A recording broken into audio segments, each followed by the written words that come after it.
안녕하세요。アコピアインターン生のかなです。今日は私の韓国語の勉強法についてお話ししたいと思います。机に向かって一生懸命勉強をしたことがあんまりなくて、というか嫌いでしなくてで、主に3つの方法を使って韓国語が伸びたなってすごく感じるんですけど、その3つの方法は結構いろんな人が話すものもあれば、個人的にちょっとこれは自分だけのおすすめだぞっていうのもあるので、ぜひ最後まで見ていってください。では1つ目。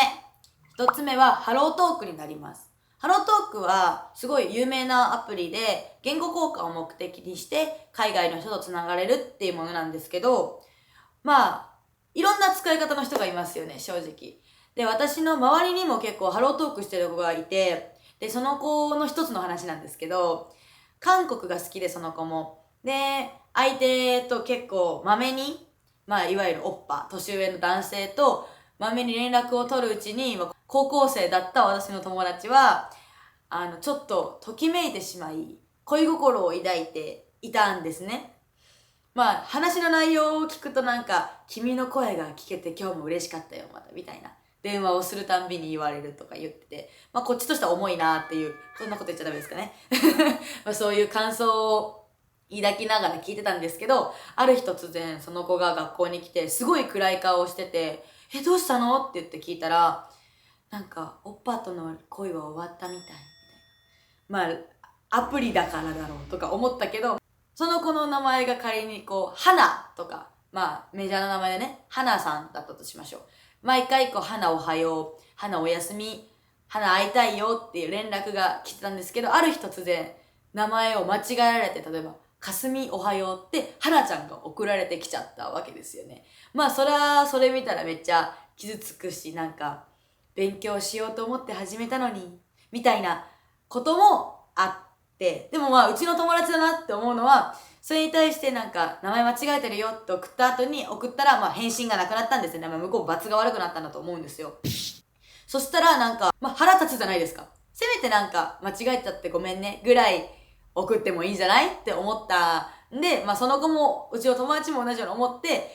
キムチビンタの動画をバンって送って、終わらしたよってすがすがしく話してて、いや、いい友達持ったなって思いました。次、2つ目です。2つ目は韓国ドラマになるんですけど、私のおすすめの韓国ドラマは Netflix とか Amazon プライムとかにあるものじゃなくて YouTube にあるものになります。1つ目はショーボックスっていうもので、15分ぐらいの短編ドラマになります。日常生活のコミカルなこととか、ちょっと冗談めかしのこととかをドラマにして書いてるんですけど、結構、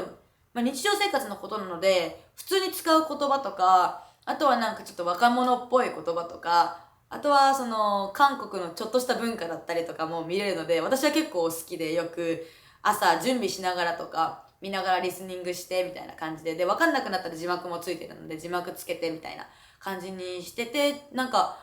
割とスッと耳に韓国語が入ってくるようになったのかなって思います。あともう一つは SNL コリアっていう、コントですかね、簡単に言うと。多分見たことのある女優さんとか俳優さんも結構出てるので、有名どころさんもゲスト出演することがあるんですけど、私が今ちょうど日本でいう Z 世代の年なんですけど、韓国でもそれを MZ 世代みたいな感じに呼んでて、その MZ 世代の人たちが会社でどう働くのかっていうのをちょっとギャグっぽく本当に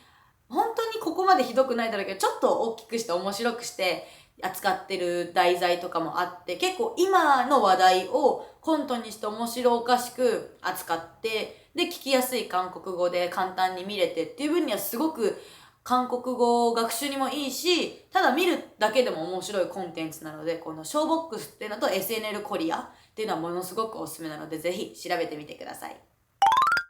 そして3つ目、最後ですね。これは私一人カラオケをおすすめしたいです。多分、韓国語の練習でなんで一人カラオケって思う方いると思うんですけど、